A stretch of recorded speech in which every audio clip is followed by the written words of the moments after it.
Salut les phénomènes, j'espère que vous allez bien. Nouvelle vidéo actualité FC Barcelone. Je sais ces derniers jours l'actualité n'est pas top, mais que voulez-vous, les plus gros dossiers sont derrière nous. Franchement, on a fait le plus dur en recrutant un défenseur central, en recrutant un attaquant, un ailier, etc. Maintenant, il reste peut-être un DG, un DD, vous avez compris, mais l'actualité se fait de moins en moins du côté du FC Barcelone, mais on aura vécu un mercato juste exceptionnel. Et en plus de ça, ce n'est pas fini, ce n'est pas fini. Là, on est en train de rabaisser un peu en termes de hype, de dossier, parce qu'on a fait, comme je vous ai dit, le Lewandowski, Koundé, tout ça. Mais ce n'est pas fini, pardon. Ça promet encore avec Azpilicueta et surtout Bernardo Silva, le journaliste Gérard Romero, qui nous promet des folies dans les semaines à venir, voire dans la semaine même à venir. On va voir tout ça ensemble. Juste avant, si jamais tu n'es pas abonné, n'hésite pas à lâcher ton petit abonnement, ça fait extrêmement plaisir. Le petit like. Et on est parti directement, encore une fois, une petite information qui fait plaisir. Il s'agit du dégraissage tout simplement. Bournemouth, ou Bournemouth, je ne sais pas comment ça se dit les gars, est en négociation pour signer Neto. C'est l'une des options pour le gardien brésilien qui décidera de son avenir dans les prochains jours.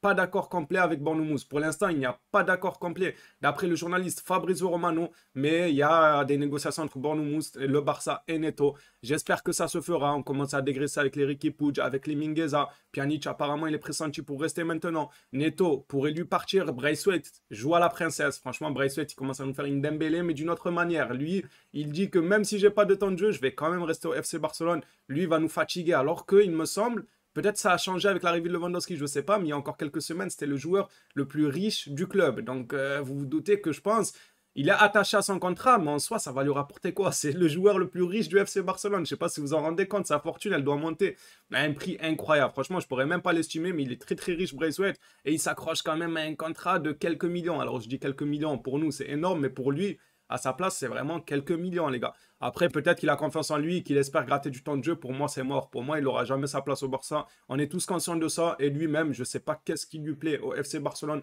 Peut-être les plages, les vacances, je ne sais pas, les soirées. Mais en tout cas, il est décidé à rester au Barça et nous faire chier jusqu'à la fin. Voilà, c'est le mot.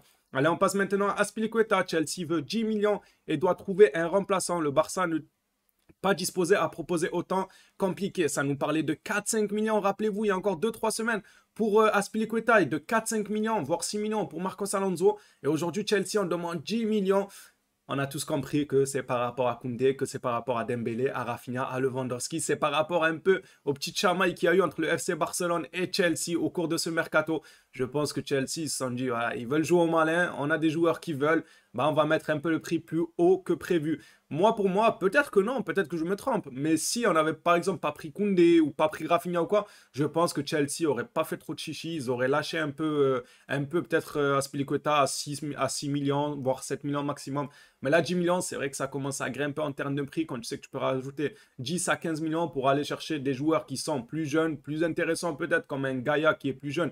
Pas quel âge il a 26 ans, 27 ans. Je sais pas trop, je ne vais pas dire de conneries, mais il est plus jeune qu'Azpilicueta, vous l'aurez compris. Donc, il aura un peu plus d'avenir au club pour 10 millions de plus. Ça commence à faire cher pour moi, pour Azpilicueta, avoir Marcos Alonso. Ce qu'ils vont demander, mais Chelsea, ils sont pas contents, les gars. Ils sont pas contents. En plus de ça, ben, Laporta, il reprend les dîners. Oui, il reprend les dîners, les gars. Allez, on passe au communiqué suivant. Vous savez, quand Laporta reprend les dîners, souvent, ça sent bon pour les dossiers. Ainsi, selon la SER, le Barça peut recruter Bernardo Silva sans avoir à vendre quelconque joueur. Comme je vous disais, apparemment, selon le journal La SER, le Barça pourrait prendre Bernardo Silva tout en gardant Frenkie de Jong. Ça serait juste exceptionnel, de 1, mais de 2, où vont-ils jouer? Voilà les gars, comment le Barça va jouer? De Jong, il va se retrouver au poste, à la place de Ter Stegen, les gars, il va se retrouver gardien, Kessie, il va se retrouver attaquant gauche à la place de Fati si jamais il se blesse et que Ferran il rate trop de buts, on va mettre Kessie en attaquant gauche. On aura énormément de milieux, je demande à voir, si jamais ça se fait, moi je serai content, franchement je ne vais pas me plaindre, je serai super content, j'aime beaucoup Bernardo,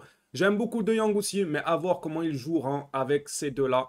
Je sais pas, à moins de faire un milieu avec Pedri, Bernardo et De Jong en 6, mais on le sait que Xavi, voilà, Xavi avec De Jong seul en pivot, il n'est pas trop fan de ça, donc ça va être compliqué, à voir si ça se fait ou pas. Moi, pour moi, c'est à prendre avec des pincettes cette information-là. Alors, Laporta, les fameux restos, les gars.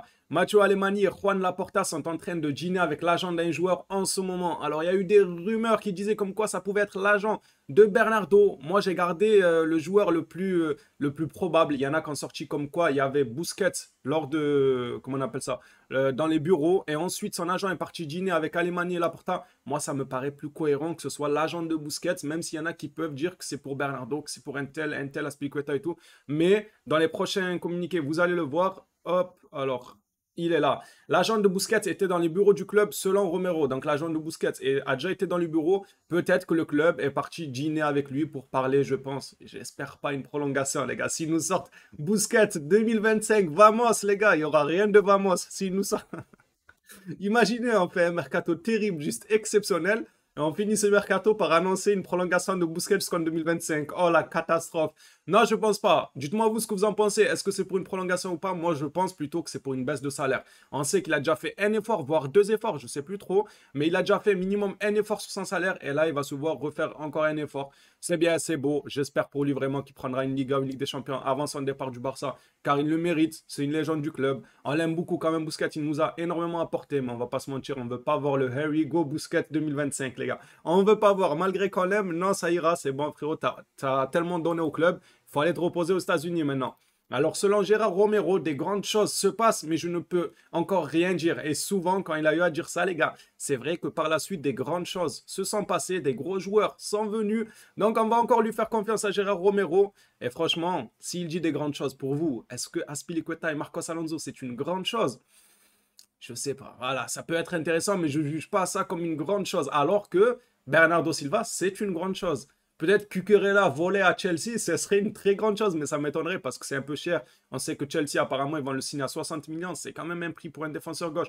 Dans ce Barça actuel, qui ont déjà recruté beaucoup de joueurs, mettre 60 millions pour un DG, je ne sais pas s'ils sont capables à ce stade-là du mercato, mais Gérard Romero nous dit que de grandes choses vont se passer. Et pour moi, de grandes choses, ça sonne comme Bernardo Silva. Je ne sais pas, vous de votre côté. Mais voilà, cette actualité FC Barcelone est terminée. C'est pas très très long comme d'habitude, mais vous l'aurez remarqué, les informations, ça coule pas comme de l'eau, les gars. Franchement, on a du mal à choper des trucs à gauche, à droite. Espérons que dans les semaines à venir, ça va se chauffer encore plus pour Bernardo Silva. Comme ça, on reprendra les vidéos actualité. Dire qu'en début de mercato, pour ceux qui connaissent la chaîne depuis le début, en début de mercato, on faisait 2 vidéos par jour, vous en rendez compte? Une vers 14h, 15h et une le soir vers 20h, 21h, tellement qu'il y avait de l'information.